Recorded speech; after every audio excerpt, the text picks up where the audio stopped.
Always on the side of the egg. Remarks on Receiving the Jerusalem Prize by Haruki Murakami. Good evening. I have come to Jerusalem today as a novelist, which is to say, as a professional spinner of lies. Of course, novelists are not the only ones who tell lies. Politicians do it too, as we all know. Diplomats and generals tell their own kinds of lies on occasion, as do used car salesmen, butchers, and builders. The lies of novelists differ from others, however, in that no one criticizes the novelist as immoral for telling lies.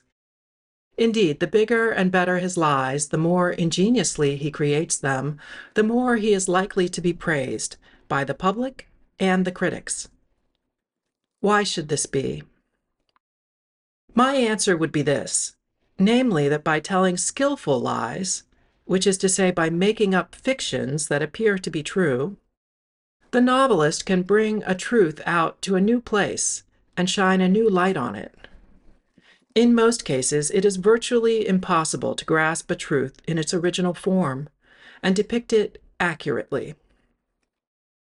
This is why we try to grab its tail by luring the truth from its hiding place, transferring it to a fictional location, and replacing it with a fictional form.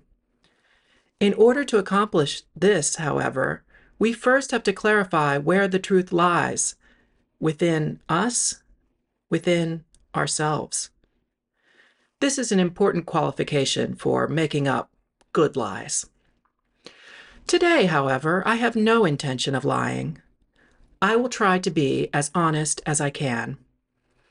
There are only a few days in the year when I do not engage in telling lies, and today happens to be one of them. So let me tell you the truth. In Japan, a fair number of people advised me not to come here to accept the Jerusalem Prize. Some even warned me they would instigate a boycott of my books if I came. The reason for this, of course, was the fierce fighting that was raging in Gaza. The UN reported that more than 1,000 people had lost their lives in the blockaded city of Gaza, many of them unarmed citizens, children, and old people. Any number of times after receiving notice of the award, I asked myself whether traveling to Israel at a time like this and accepting a literary prize was the proper thing to do, whether this would create the impression that I supported one side in the conflict, that I endorsed the policies of a nation that chose to unleash its overwhelming military power. Neither, of course, do I wish to see my books subjected to a boycott. Finally, however, after careful consideration, I made up my mind to come here. One reason for my decision was that all too many people advised me not to do it. Perhaps, like many other novelists, I tend to do the exact opposite of what I am told. If people are telling me, and especially if they are warning me, don't go there, don't do that, I tend to want to go there and do that. It's in my nature, you might say, as a novelist. Novelists are a special breed. They cannot genuinely trust anything they have not seen with their own eyes or touched with their own hands. And that is why I am here. I chose to come here rather than stay away. I chose to see for myself rather than not to see. I chose to speak to you rather than to say nothing. Please allow me to deliver a message, one very personal message. It is something that I always keep in mind while I am writing fiction. I have never gone so far as to write it on a piece of paper and paste it to the wall. Rather, it is carved into the wall of my mind, and it goes something like this. Between a high, solid wall and an egg that breaks against it, I will always stand on the side of the egg.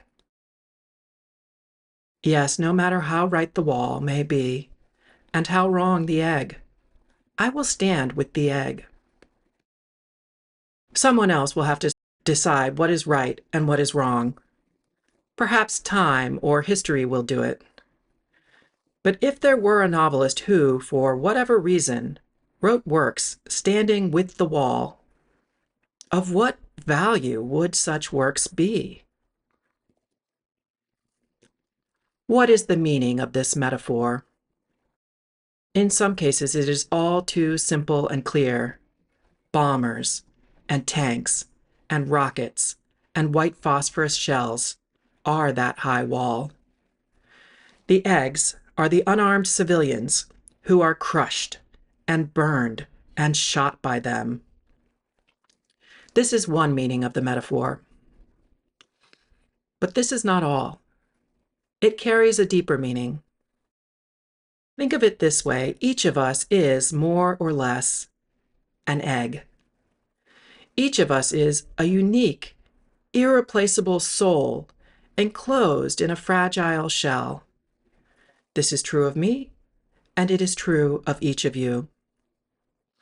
And each of us, to a greater or lesser degree, is confronting a high, solid wall. The wall has a name.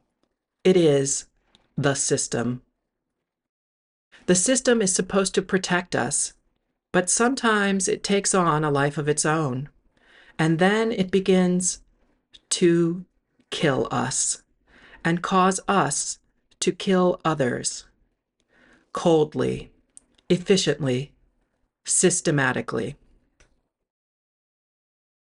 I have only one reason to write novels, and that is to bring the dignity of the individual soul to the surface and shine a light upon it.